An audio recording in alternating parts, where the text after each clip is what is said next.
5년 동안 치매 엄마 똥오줌 받아낸 건 난데 제사 때나 나타난 오빠들은 엄마 유산을 내놓으라며 집안을 뒤집어 놨습니다. 돈 될 게 솥단지밖에 없네. 라며 큰오빠가 내동댕이 친 그 낡은 무쇠 가마솥. 하지만 그날 밤 제가 그 솥을 씻다가 발견한 이것 때문에 우리 집안은 말 그대로 풍비박산이 났습니다. 평생 아들만 귀하게 여기던 엄마가 왜 죽기 직전까지 이 솥단지에 집착했는지, 그 속에서 쏟아진 12자리의 비밀번호와 엄마의 피 묻은 편지를 본 순간 저는 그 자리에 주저앉아 통곡하고 말았습니다. 오빠들은 꿈에도 몰랐던 엄마의 마지막 복수.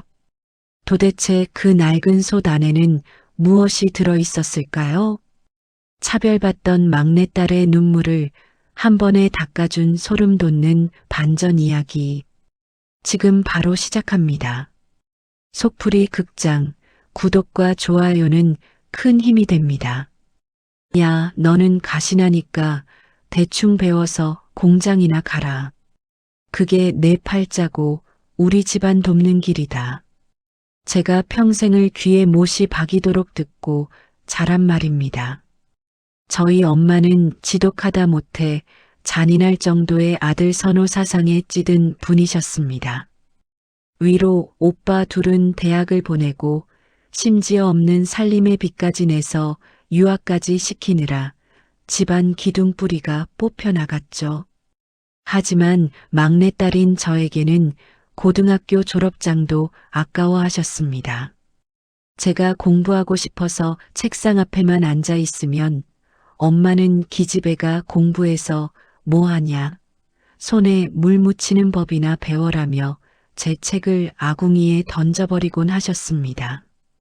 오빠들이 서울에서 번듯한 직장 다니며 떵떵거리고 살 때 저는 고향 집에서 낡은 기계 소리 들으며 공장을 다녔습니다. 번 돈은 한 푼도 제 손에 쥐어보지 못했습니다. 전부 엄마의 통장으로 들어갔고 그 돈은 다시 서울에 있는 오빠들의 아파트 중도금으로 조카들의 학원비로 흘러갔습니다. 제 청춘은 그렇게 엄마의 차별과 오빠들의 뒷바라지 속에 무채색으로 변해갔습니다. 그래도 저는 참았습니다. 엄마니까 가족이니까라는 말도 안 되는 주문을 걸면서요. 제 나이 30이 넘도록 변변한 옷 한 벌 사입지 못하고 친구들이 해외여행이다, 뭐다 자랑할 때 저는 공장 작업복을 입고 엄마가 남긴 잔심부름을 해야 했습니다. 하지만 진짜 지옥은 엄마가 치매에 걸리면서 시작되었습니다. 처음에는 길을 잃으시더니 나중에는 벽에 변을 바르고 밤마다 짐승처럼 울부짖으며 자식조차 못 알아볼 때 그토록 엄마가 애지중지하며 소잡고 돼지 잡아먹이며 키웠던 효자 오빠들은 단 한 번도 내려오지 않았습니다. 바쁘다, 애들 입시라 예민하다, 와이프가 몸이 안 좋다며 전화조차 피했죠. 심지어 명절에도 차가 막힌다는 핑계로 코빼기도 비치지 않았습니다. 결국 5년이라는 긴 세월 동안 엄마의 대소변을 받아내고 밤마다 잠도 못 자며 엄마 곁을 지킨 건 차별만 받고 자란 천덕꾸러기 막내딸 바로 저였습니다. 엄마의 정신은 날이 갈수록 흐릿해졌습니다.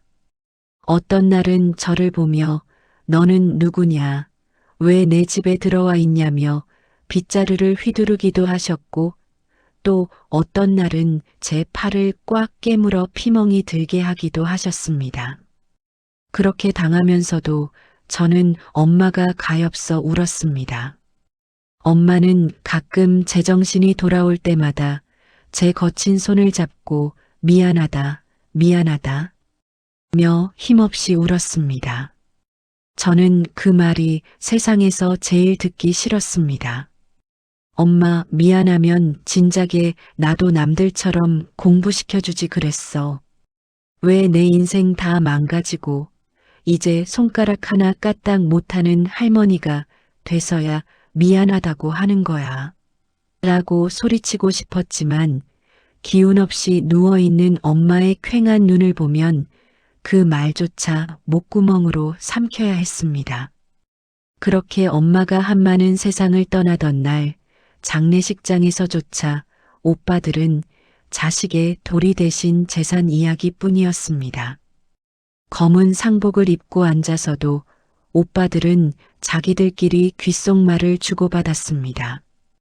야, 엄마가 숨겨둔 땅 문서 있지? 노인네가 쌈짓돈이라도 모아뒀을 거 아니냐. 큰오빠는 제 손을 붙잡고 위로 대신 협박을 했습니다. 야, 너 엄마랑 같이 살면서 돈 빼돌린 거 아냐? 솔직히 말해봐. 엄마 통장 어디 있어? 내가 관리했잖아.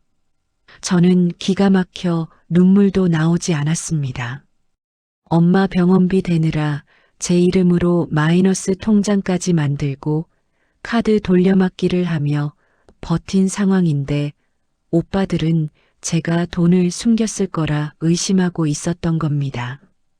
엄마 이름으로 된 땅은 이미 10년 전 오빠들이 사업한다고 집 산다고 다 팔아먹은 상태였고 낡은 통장엔 단돈 10만 원뿐이었습니다. 실망한 오빠들은 분노하며 엄마의 유품을 쓰레기 취급하며 마당으로 내던지기 시작했습니다. 이 낡은 옷가지들은 뭐야?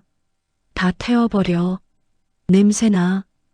큰오빠의 아내, 그러니까 새언니는 코를 막으며 엄마가 평생 쓰던 이불을 발로 밀어냈습니다.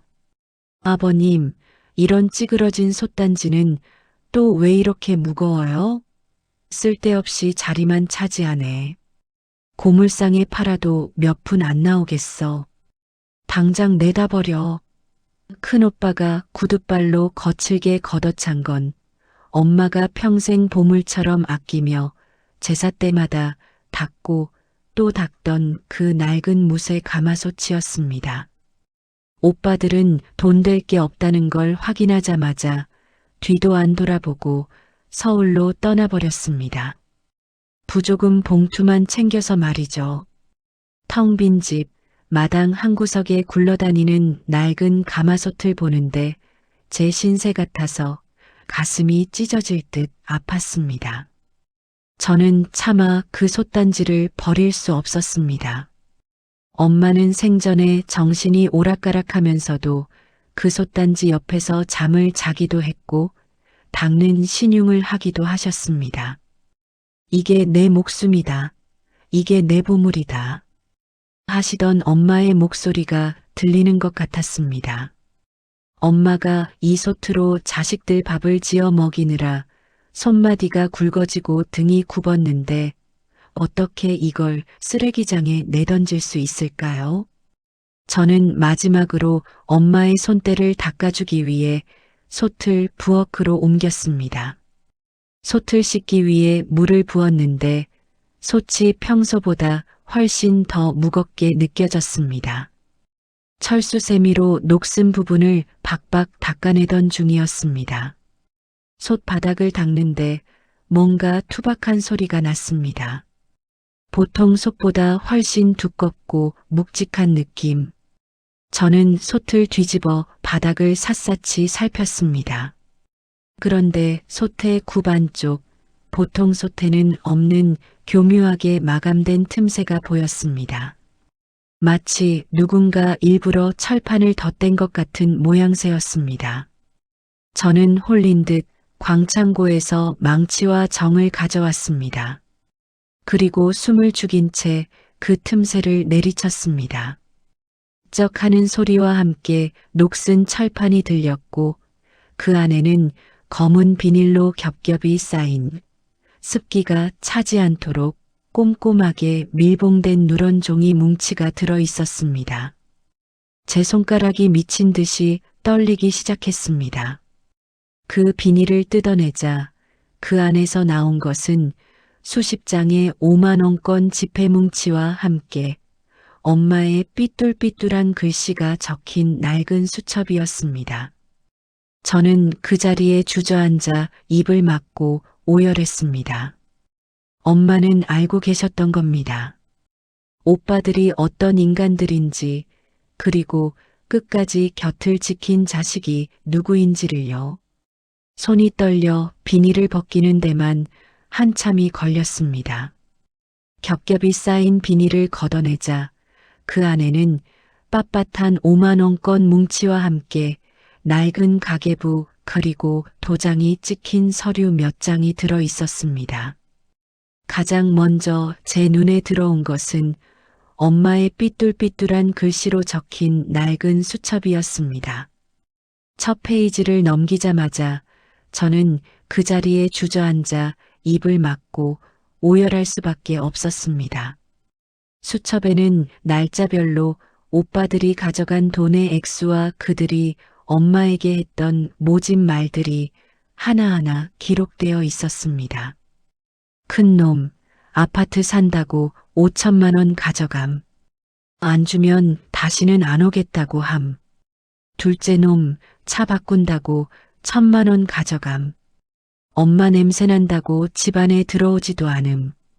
글씨는 뒤로 갈수록 엄마의 눈물 자국으로 번져 있었습니다. 그리고 수첩 중간쯤 저를 향한 엄마의 진심이 적힌 대목에서 제 심장은 멈추는 것 같았습니다. 나의 착한 막내딸아. 내 돈까지 오빠들한테 다 뺏기는 걸 보면서 내 가슴은 미어졌다. 내가 너를 구박하고 공부도 안 시킨 건 내가 똑똑해지면 오빠들이 너를 이용해 먹을까봐, 내가 돈을 벌면 오빠들이 다 뜯어갈까봐 일부러 너를 바보처럼 키웠다. 나를 원망해라. 그래야 내가 나중에 오빠들한테 한 푼도 안 뺏기고 살 수 있을 테니까. 그랬습니다. 엄마는 오빠들의 탐욕을 누구보다 잘 알고 계셨던 겁니다. 엄마가 저에게 공장에 가라고 하고 돈을 뺏어갔던 건 그 돈을 오빠들에게 주는 척하면서 사실은 이 낡은 가마솥 이중 바닥에 저를 위해 차곡차곡 모아두셨던 것이었습니다. 가계부 뒤쪽에는 엄마가 저 몰래 제 이름으로 들어놓은 적금 통장 5개와 시골 변두리에 사두었던 작은 땅의 땅 문서가 들어 있었습니다. 오빠들이 돈 될 거 없다며 발로 차버린 그 솥단지 안에 제 평생의 눈물과 엄마의 처절한 사랑이 수십억 대의 가치가 되어 숨겨져 있었던 것입니다. 그때였습니다. 마당에서 거친 차 소리가 들리더니 서울로 떠났던 오빠들이 다시 들이닥쳤습니다. 아, 너 아까 솥단지 닦는 거 다 봤어. 그 안에 뭐 있었지? 큰오빠는 눈을 부라리며 방 안으로 밀고 들어왔습니다. 알고 보니 오빠들은 마을 어귀 편의점에서 술을 마시다 동네 어르신에게 너희 엄마가 예전에 귀금속이랑 땅 문서를 솥단지에 숨겨뒀다는 소문이 있었다는 말을 듣고 눈이 뒤집혀 돌아온 것이었습니다. 비켜. 이 가시나가 감히 엄마 유산을 독차지하려고 해? 둘째 오빠가 저를 밀치고 방바닥에 흩어진 수첩과 돈뭉치를 낚아챘습니다. 오빠들은 돈뭉치를 보자마자 미친 듯이 웃어댔습니다. 이것 봐. 노인네가 진짜 여기다 숨겨놨네. 야, 이건 장남인 내 거야. 넌 딸 자식이니까 저리 가. 큰오빠는 동생인 저에게 욕설을 내뱉으며 돈을 챙기기 바빴습니다. 하지만 오빠들은 몰랐습니다.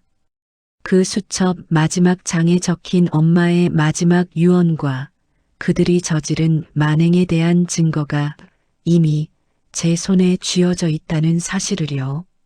저는 차오르는 분노를 억누르며 오빠들을 똑바로 쳐다보았습니다. 오빠들, 그 돈에 손대지 마. 그건 엄마가 나한테 준 거야. 오빠들이 엄마 치매라고 요양원 보내자고 할 때, 나 때릴 때 다 녹음하고 기록해뒀어. 오빠들은 비웃었습니다. 녹음? 그게 무슨 상관이야. 우린 아들이야, 아들. 법대로 해도 우리가 유리해. 하지만 오빠들이 수첩을 넘겨보던 순간 그들의 얼굴은 서서히 흙빛으로 변하기 시작했습니다. 수첩에는 단순히 돈 기록만 있는 게 아니었습니다. 오빠들이 엄마를 협박해 강제로 장을 찍게 했던 증거들과 엄마가 정신이 온전할 때 공증까지 받아둔 불효자식 유산 상속 배제 서류에 사본이 붙어 있었기 때문입니다. 이 할망구가 끝까지. 큰오빠는 수첩을 찢으려 달려들었습니다. 하지만 저는 이미 스마트폰으로 모든 상황을 촬영하고 있었고 미리 연락해둔 변호사 지인에게 이 사실을 알린 상태였습니다. 오빠들, 이제 그만해. 엄마는 돌아가시는 순간까지 오빠들이 사람 되길 기다렸어. 근데 끝까지 솥단지나 발로 차고 엄마 이불을 쓰레기 취급해? 이제 나도 안 참아. 엄마의 낡은 가마솥. 그것은 단순히 밥을 짓는 도구가 아니라 탐욕의 눈먼 아들들로부터 힘없는 딸을 지키기 위해 엄마가 평생을 바쳐 만든 사랑의 방패였습니다. 저는 그 솥단지를 껴안고 다짐했습니다. 다시는 오빠들에게 휘둘리지 않겠다고. 엄마가 지켜준 이 소중한 인생을 보란 듯이 멋지게 살아내겠다고 말입니다. 엄마의 49제는커녕 사무제도 지나지 않은 시점이었습니다. 솥단지 이중 바닥에서 발견한 비닐 뭉치와 엄마의 수첩을 가슴에 품고 밤새 울다 지쳐 잠든 다음 날 새벽이었죠. 쾅쾅거리는 소리에 놀라 깨보니 서울로 떠났던 오빠들이 웬 험상궂은 남자들을 데리고 마당에 들이닥쳐 있었습니다. 이 가시나야, 당장 문 안 열어? 큰오빠의 고함이 정적을 깨뜨렸습니다. 문을 열자마자 큰오빠는 제 멱살을 잡을 듯이 다가왔습니다. 너 어제 그 솥단지에서 뭐 꺼냈지? 동네 이장님이 다 봤다더라. 엄마가 죽기 전까지 솥단지 옆에서 안 떨어졌다고. 거기 땅 문서랑 금덩이 들어있었지? 어머니가 돌아가신 지 며칠이나 됐다고. 아들들이라는 작자들은 엄마를 그리워하기는커녕 오로지 돈 냄새를 맡고 하이에나처럼 달려들었습니다. 둘째 오빠는 이미 부엌으로 들어가 솥단지를 이리저리 뒤집어 보고 있었습니다. 형님, 여기 바닥이 이상해. 뭐가 덧대어져 있었던 흔적이 있어. 이 가시나가 벌써 다 빼돌린 모양이야. 저는 온몸으로 방을 막아섰습니다. 오빠들 제발 그만해. 엄마가 저 세상에서 보고 계셔. 어떻게 사람 탈을 쓰고 이럴 수가 있어? 엄마 아플 때 코빼기도 안 비치더니 이제 와서 유산 타령이야? 제 외침에도 오빠들은 아랑곳하지 않았습니다. 오히려 큰오빠는 제 팔을 거칠게 휘둘러 바닥에 내동댕이 쳤습니다. 이게 어디서 오빠들한테 대들어? 너 그동안 엄마랑 살면서 야금야금 빼돌린 돈만 해도 얼마야? 이 집도 이제 내 거야. 장남인 내가 상속받을 거니까 넌 당장 짐 싸서 나가. 큰오빠는 미리 준비해온 듯한 인감증명서와 서류 뭉치를 제 얼굴에 던졌습니다. 알고 보니 오빠들은 엄마가 치매로 정신이 없을 때 강제로 지장을 찍게 만든 증여 계약서를 위조해 두었던 것입니다. 저는 바닥에 떨어진 서류들을 보며 소름이 끼쳤습니다. 엄마가 밤마다 살려달라 아들놈들이 무섭다며 제 품에 파고들던 이유가 바로 이것이었군요. 정신이 오락가락하는 노모를 가둬두고 손가락을 강제로 잡아 도장을 찍게 했을 오빠들의 모습이 그려지자 피가 거꾸로 솟는 기분이었습니다. 이거 가짜잖아. 엄마가 제정신일 때 쓴 거 아니잖아. 제가 소리를 지르자 큰오빠와 함께 온 남자들이 제 가구와 짐들을 마당으로 내던지기 시작했습니다. 야, 말로 할 때 나가라. 이 집 이제 우리 명의야. 경찰 불러봤자 가족 싸움이라 안 도와줘. 제 소중한 엄마의 유품들, 제가 한 땀 한 땀 기워드렸던 엄마의 옷가지들이 흙바닥에 뒹굴었습니다. 오빠들은 급기야 제가 가슴에 품고 있던 엄마의 수첩까지 빼앗으려 달려들었습니다. 그 수첩 뭐야? 이리 내놔. 저는 죽을 힘을 다해 수첩을 품에 안고 마당으로 뛰어나갔습니다. 비가 추적추적 내리기 시작한 마당 한가운데서 저는 오빠들을 향해 처절하게 울부짖었습니다. 오빠들, 진짜 인간도 아니야. 엄마가 왜 솥단지에 재산을 숨겼는지 알아? 오빠들 같은 괴물들한테 안 뺏기려고 끝까지 나 지켜주려고 그러신 거야. 내가 이 수첩 절대 안 뺏겨. 법대로 해. 경찰 불러. 큰오빠가 제 뺨을 후려쳤습니다. 입안에서 비릿한 피 냄새가 났습니다. 하지만 저는 아픔보다 분노가 더 컸습니다. 때려. 죽여보라고. 죽여서 이 수첩 뺏어가봐. 제가 미친 듯이 웃으며 대들자 평소 순하기만 하던 제 모습에 오빠들도 잠시 주춤했습니다. 그때였습니다. 소란스러운 소리에 동네 주민들이 하나둘씩 모여들기 시작했습니다. 아니, 장례 치른 지 얼마나 됐다고 저 난리래? 에구, 저 막내딸이 고생이란 고생은 다 했는데 오빠들이 너무하네. 사람들의 시선이 따가워지자 큰오빠는 침을 뱉으며 물러섰습니다. 야, 오늘만 봐준다. 내일까지 짐 안 빼면 그땐 진짜 강제로 끌어낼 줄 알아. 오빠들이 차를 타고 떠난 뒤 저는 빗물에 젖은 엄마의 옷가지들을 하나하나 주워 담았습니다.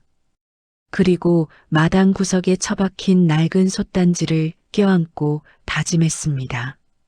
엄마, 나 앉아. 엄마가 나 지켜주려고 만든 이 방패, 내가 끝까지 지킬게. 오빠들이 저지른 짓들 하나도 빠짐없이 세상에 다 알릴 거야. 저는 그날 밤으로 짐을 싸서 집을 나왔습니다. 하지만 그것은 도망이 아니었습니다. 엄마가 수첩 속에 남긴 진짜 증거들을 들고 오빠들의 파렴치한 가면을 벗기기 위한 전쟁터로 나가는 첫걸음이었습니다. 오빠들에 의해 강제로 집에서 쫓겨난 그날 밤, 저는 인근 낡은 여인숙에 짐을 풀었습니다. 비에 젖은 엄마의 옷가지들과 그 무거운 솥단지를 방 한 구석에 밀어넣고 나니 온몸의 기운이 다 빠져나가는 것 같았습니다. 입술은 터져서 쓰라리고 몸 곳곳엔 오빠들에게 밀쳐져 생긴 피멍이 가득했지만 저는 쉴 수가 없었습니다. 가슴속에 품고 온 엄마의 수첩과 비닐 뭉치를 다시 꺼냈습니다. 여인숙의 희미한 전등 아래서 저는 비닐 속에 든 종이들을 하나하나 정성스럽게 펼쳤습니다. 아까는 경황이 없어 제대로 보지 못했던 서류들이 눈에 들어오기 시작했습니다. 그런데 서류들을 살피던 제 손이 멈췄습니다. 그것은 단순한 땅 문서나 통장이 아니었습니다. 서류 뭉치 맨 위에는 법률사무소 공증서라는 글자가 선명하게 찍힌 봉투가 있었습니다. 엄마, 이게 다 뭐야? 떨리는 손으로 봉투를 열었습니다. 그 안에는 엄마가 치매 판정을 받기 불과 한 달 전, 그러니까 정신이 가장 맑고 명석하셨을 때 작성된 유언 공증서가 들어 있었습니다. 유언장에는 이렇게 적혀 있었습니다. 나 김수님은 본인의 모든 재산을 막내딸에게 상속한다. 두 아들은 이미 본인의 생전에 수차례에 걸쳐 수억 원의 사업 자금과 아파트 자금을 갈취하듯 가져갔으며 향후 본인의 부양을 책임지지 않을 시 모든 상속권에서 배제함을 명시한다. 소름이 돋았습니다. 엄마는 본인이 치매에 걸려 정신을 잃을 것을 예감하셨던 걸까요? 아니면 당신이 죽고 난 뒤 아들들이 어떤 만행을 저지를지 이미 정확히 꿰뚫고 계셨던 걸까요? 서류는 거기서 끝이 아니었습니다. 수첩 뒷장에는 깨알 같은 글씨로 비밀번호와 함께 녹음기 위치라는 메모가 적혀 있었습니다. 안방 장롱 및 뒤쪽 기둥 사이. 저는 그 길로 택시를 잡아 타고 다시 시골집으로 향했습니다. 오빠들이 잠든 틈을 타 몰래 담을 넘었습니다. 심장이 터질 듯이 뛰었지만 무서워할 틈이 없었습니다. 어둠 속에서 안방으로 잠입해 장롱 밑바닥을 더듬었습니다. 그리고 손끝에 걸리는 작은 기계 하나. 그것은 오래된 보이스 레코더였습니다. 여인숙으로 돌아와 이어폰을 꽂고 재생 버튼을 누른 순간 저는 그 자리에 주저앉아 입을 막고 오열했습니다. 녹음기 속에서는 오빠들의 짐승 같은 목소리가 흘러나오고 있었습니다.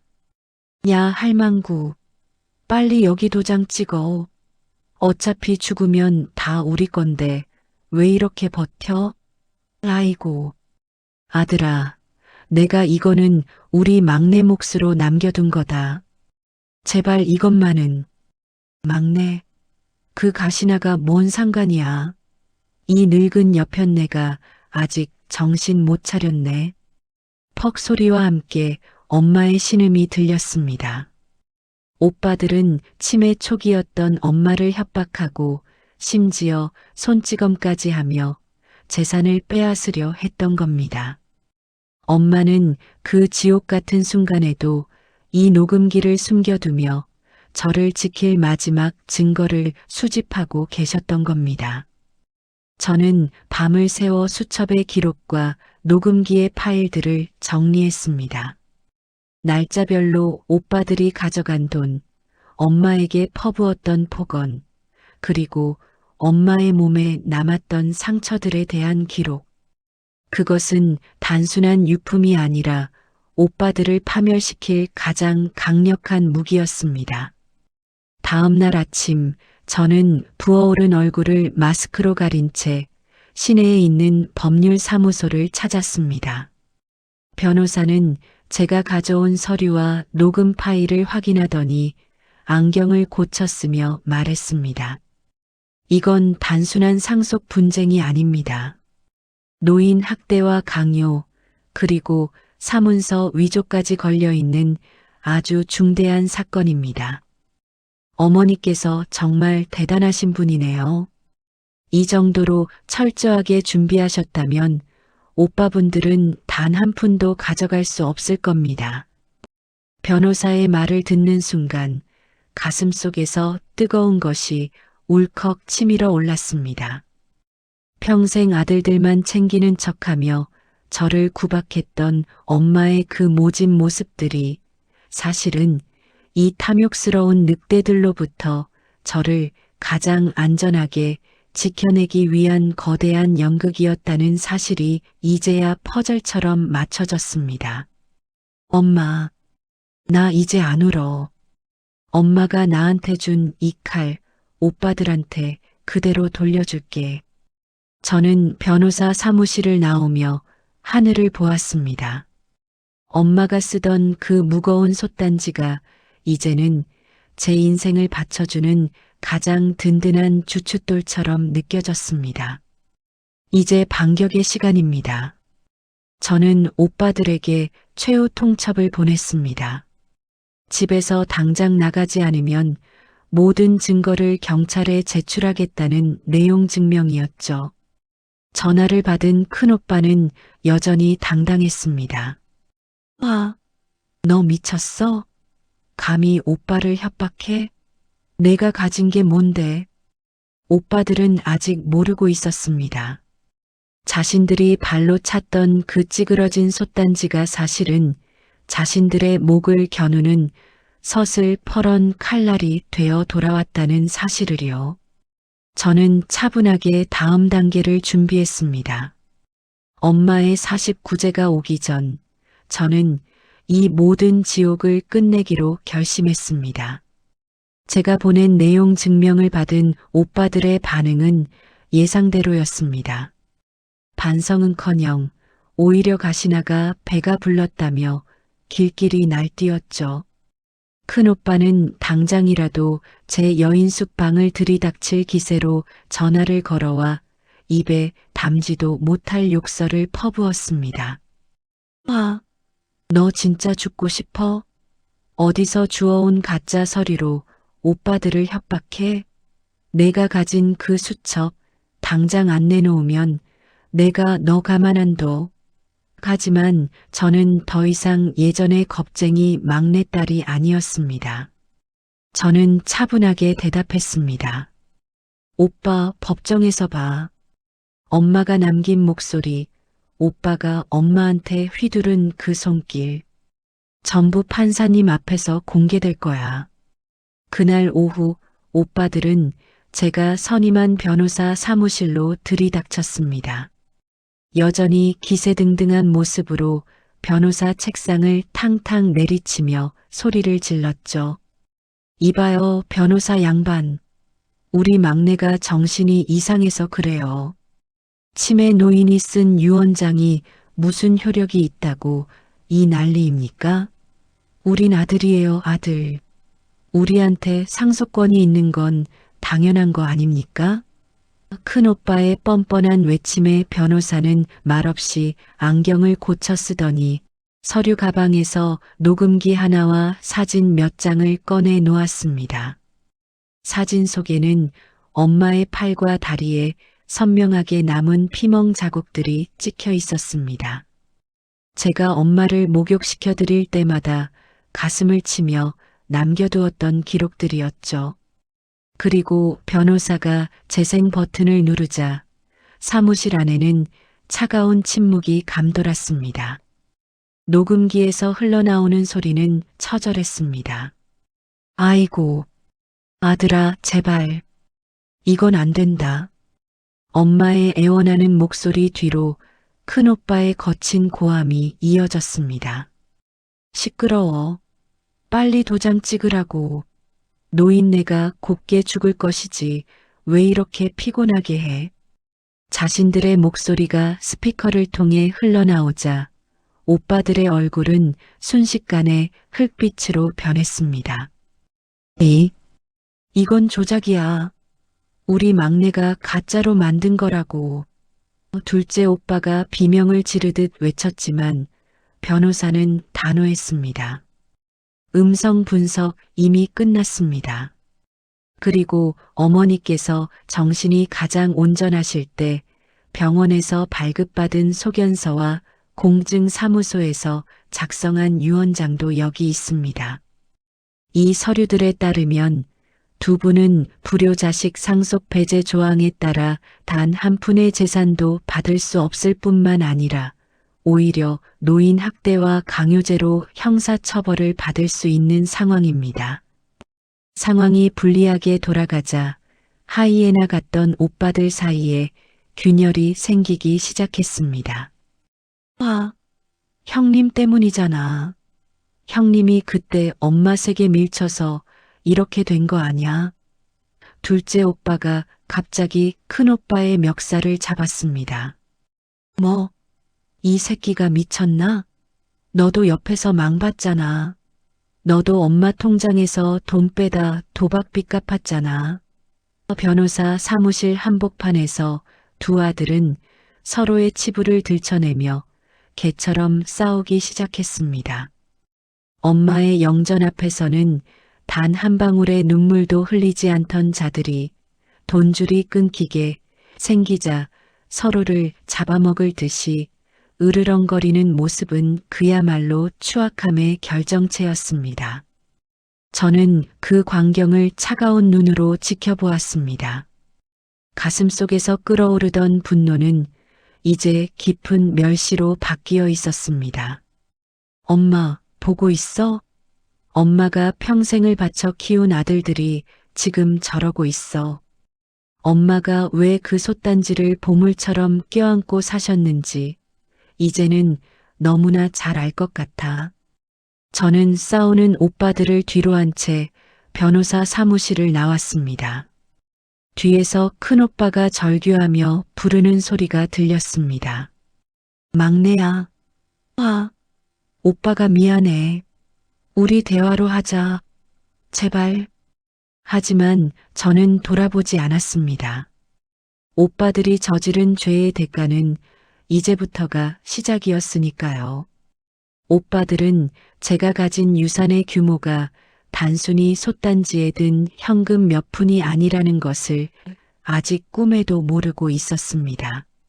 엄마가 평생 저 몰래 사두었던 시골 변두리의 땅들이 재개발 구역으로 지정되면서 그 가치가 수십억 대에 달한다는 사실을 알게 되는 날, 오빠들은 아마 제정신으로 버티지 못할 것입니다. 저는 다시 여인숙으로 돌아와 낡은 가마솥을 닦았습니다. 솥 바닥에 고인 맑은 물 위로 제 얼굴이 비쳤습니다. 이제 더 이상 매맞고 울던 어린 소녀의 얼굴이 아니었습니다. 엄마의 진심을 이어받아 이 파렴치한 세상을 향해 당당히 맞서는 한 여성의 얼굴이었습니다. 저는 솥단지를 어루만지며 속삭였습니다. 엄마, 조금만 더 기다려줘. 49제가 되는 날, 엄마의 한을 세상에서 가장 시원하게 풀어드릴게. 변호사 사무실에서의 추태 이후 오빠들의 삶은 무서운 속도로 무너지기 시작했습니다. 하지만 그것은 시작에 불과했습니다. 탐욕으로 뭉친 인간들은 이익이 사라지는 순간 가장 잔인한 적이 된다는 사실을 오빠들은 스스로 증명해 보였습니다. 제가 보낸 법적 절차들이 하나둘씩 집행되면서 오빠들이 엄마를 협박해 빼돌렸던 가짜 증여 재산들에 대해 가처분 신청이 내려졌고 오빠들의 은행 계좌는 동결되었습니다. 가장 먼저 폭발한 것은 오빠들의 아내들, 즉 저의 새언니들이었습니다. 평생 엄마를 냄새나는 노인네라며 구박하고 명절에도 얼굴 한 번 안 비치던 새언니들은 유산 상속이 물 건너갔다는 소식을 듣자마자 본색을 드러냈습니다. 큰 새언니는 큰오빠에게 이혼 서류를 내밀며 소리를 질렀습니다. 당신 미쳤어? 그 노인네한테 손찌검까지 해서 증거를 남겨? 내 자식들 살인자 아들로 만들 셈이야? 그 땅 재개발된다며. 그 돈 다 어디 갔어? 큰오빠는 사업이 부도 위기에 몰린 상황에서 유산만 바라보고 사채까지 끌어다 쓴 상태였습니다. 돈줄이 막히자 사채업자들이 큰오빠의 집과 사무실로 들이닥쳤고 화려했던 서울 아파트 거실에는 빨간 압류 딱지가 붙기 시작했습니다. 며칠 전까지만 해도 제 멱살을 잡으며 큰 소리치던 큰오빠는 이제 빚쟁이들을 피해 밤마다 도망 다니는 처량한 신세가 되었습니다. 둘째 오빠네 상황은 더 점입가경이었습니다. 둘째 새언니는 둘째 오빠가 엄마 통장에서 몰래 뺀 돈을 도박으로 탕진했다는 사실을 알게 되자 장례식 때 입었던 상복도 벗지 않은 채 둘째 오빠와 길거리에서 머리끄덩이를 잡고 싸웠습니다. 이 인간아, 그 돈이 어떤 돈인데 그걸 다 날려? 우리의 학원비는 어떡하고? 둘째 오빠는 술에 취해 길거리에서 고함을 질렀습니다. 너도 그 돈으로 명품 가방 사고 성형수술 했잖아. 이제 와서 왜 나만 나쁜 놈 만들어? 그들의 추악한 싸움은 온 동네의 구경거리가 되었고 경찰까지 출동하는 수모를 겪었습니다. 저는 여인숙 창밖으로 쏟아지는 빗줄기를 보며 그들의 소식을 들었습니다. 가슴속에서 시원한 사이다가 터지는 것 같으면서도 한편으로는 엄마가 평생 이 인간들을 위해 밥을 지어 먹였다는 사실에 억장이 무너졌습니다. 엄마, 보고 있어? 엄마가 그토록 챙기던 아들들이 지금 저러고 살아. 엄마가 돌아가시기도 전에 유언장 위조하고 엄마 숨 끊어지길 기다리던 벌을 이제야 받는 거야. 오빠들은 마지막 발악으로 저를 찾아와 여인숙 문을 부술 듯이 두드렸습니다. 와, 막내야, 너 진짜 이럴 거야? 우리 다 죽는 꼴 보고 싶어? 그 수첩이랑 녹음기만 넘겨주면 오빠들이 다 해결할게. 제발 문 좀 열어봐. 큰 오빠의 목소리는 이제 협박이 아니라 비굴한 애원에 가까웠습니다. 하지만 저는 문을 열지 않았습니다. 대신 문 너머로 차갑게 말했습니다. 오빠들, 엄마가 5년 동안 치매로 고생할 때 문 한 번 안 열어준 건 오빠들이었어. 기저귀 갈아달라고 울던 엄마 목소리 외면한 건 오빠들이라고. 이제 와서 문 열라고? 꿈깨.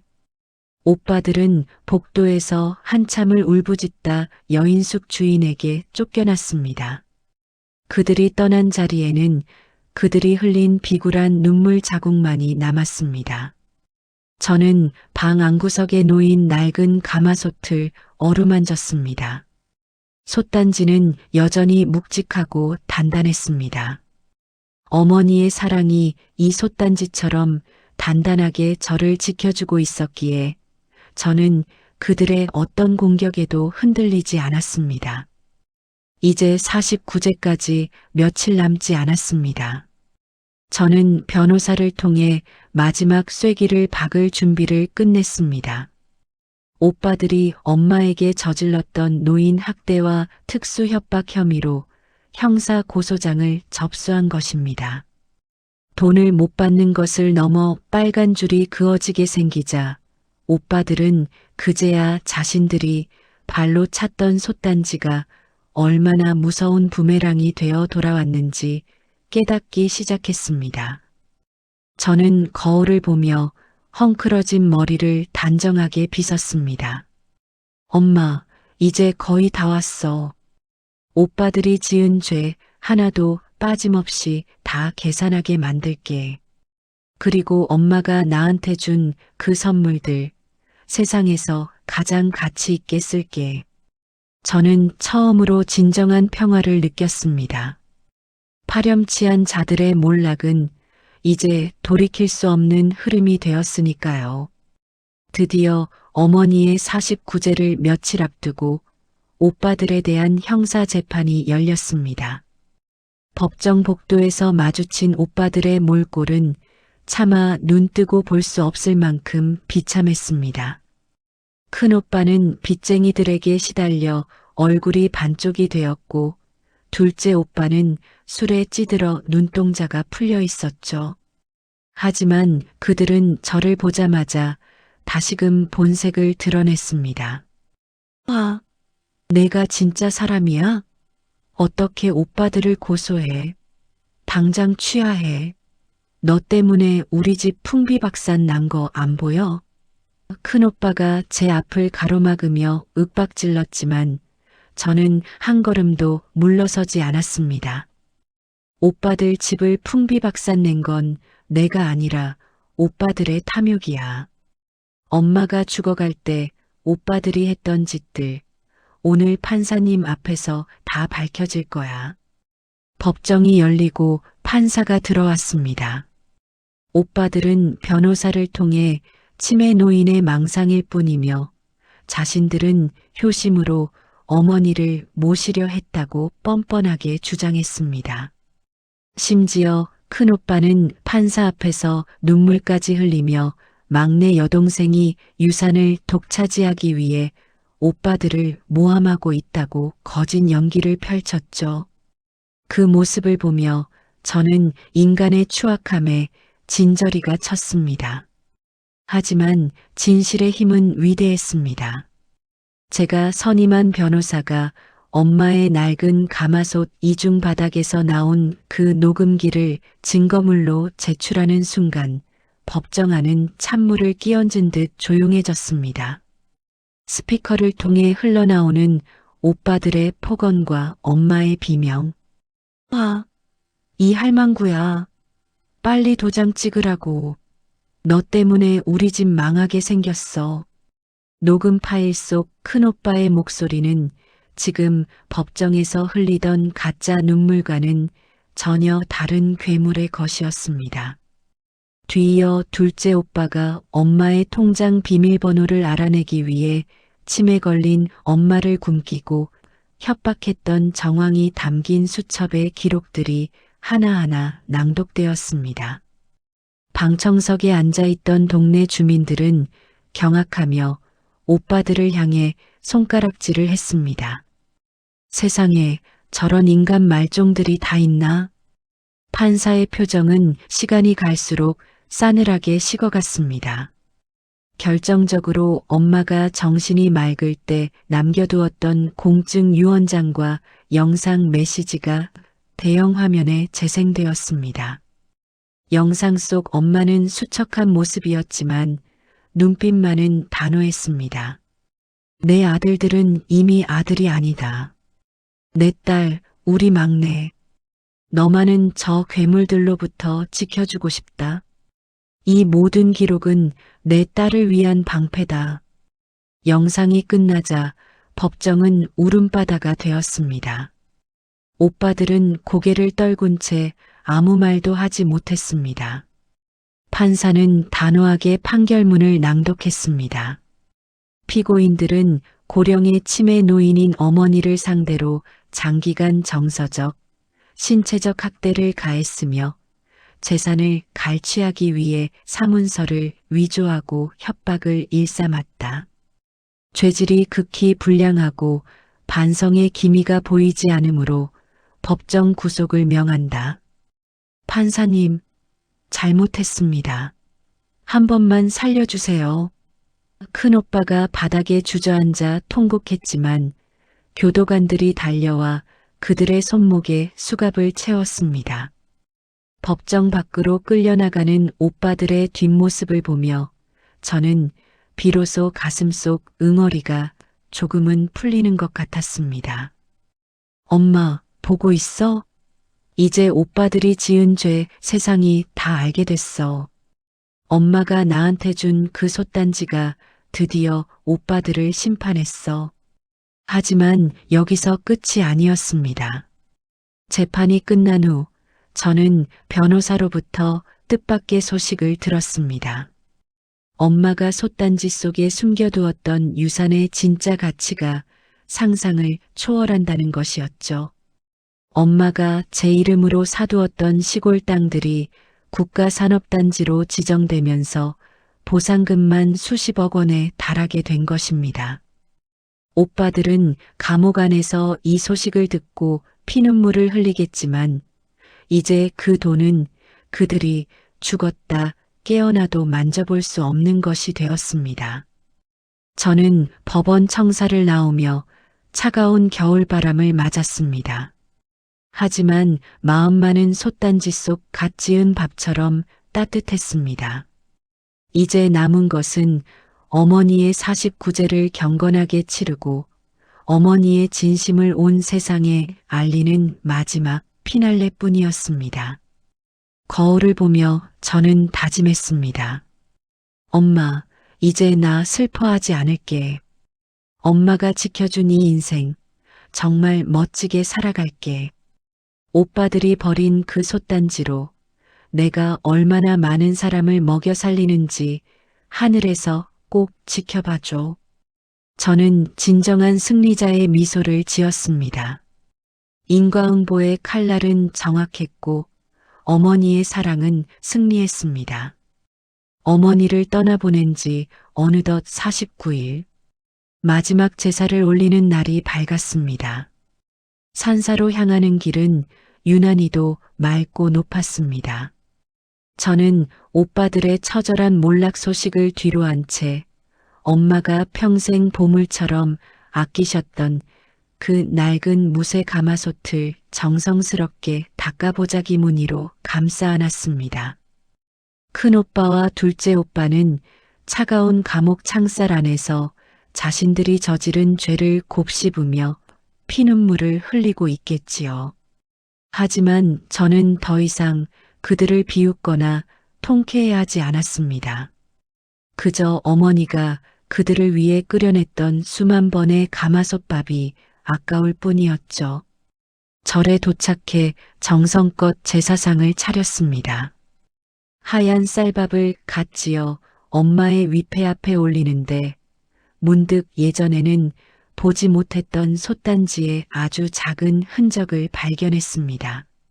솥의 가장 깊은 곳, 오랜 세월 아궁이의 뜨거운 불길을 견뎌내며 검게 그을린 그 바닥구석에 어머니가 직접 정으로 판 듯한 투박한 글씨가 새겨져 있었습니다. 그것은 내 딸아, 미안하다. 사랑한다. 라는 짧은 한마디였습니다. 그 글자를 보는 순간 저는 그 자리에 주저앉아 솥단지를 껴안고 아이처럼 꺼처녀 울었습니다. 어머니는 돈으로 제 인생을 보상하려 한 것이 아니었습니다. 평생 아들들 눈치 보며 저를 구박했던 그 모진 세월 동안 어머니의 진심은 언제나 이 솥단지 바닥처럼 뜨겁고 깊게 저를 향해 있었던 것입니다.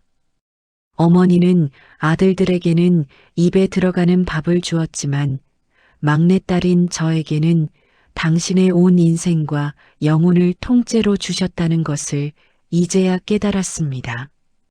재판을 통해 돌려받은 재산은 생각보다 훨씬 막대했습니다.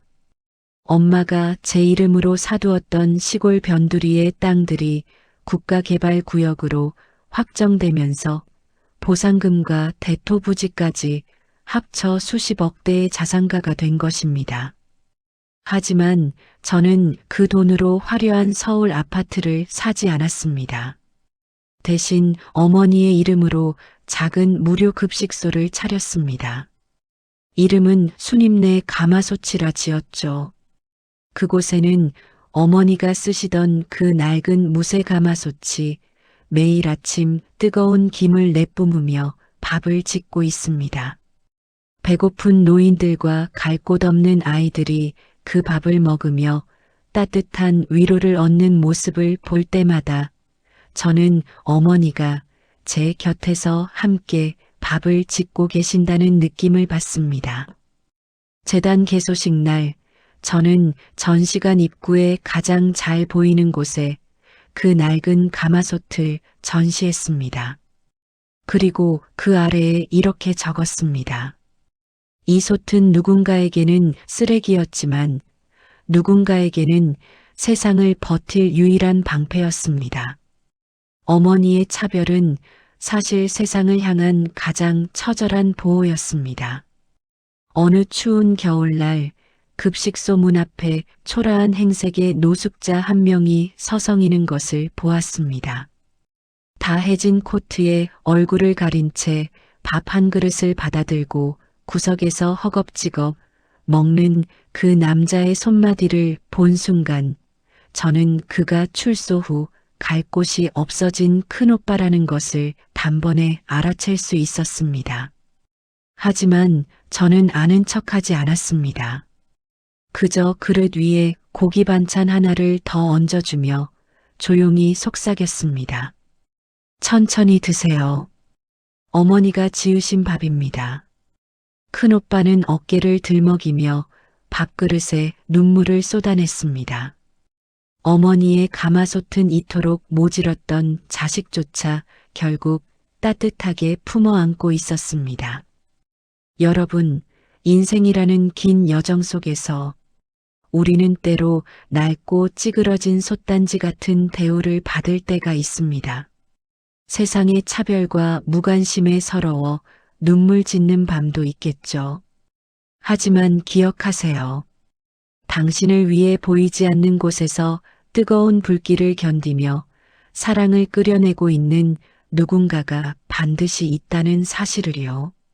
낡은 솥단지 속에 숨겨져 있던 그 위대한 보물은 사실 우리 모두의 부모님이 가슴속에 품고 계신 내리사랑 그 자체였습니다. 오늘 밤 부엌 한 구석에 놓인 낡은 그릇 하나에도 부모님의 손때가 묻어있지는 않은지 살펴보시기 바랍니다.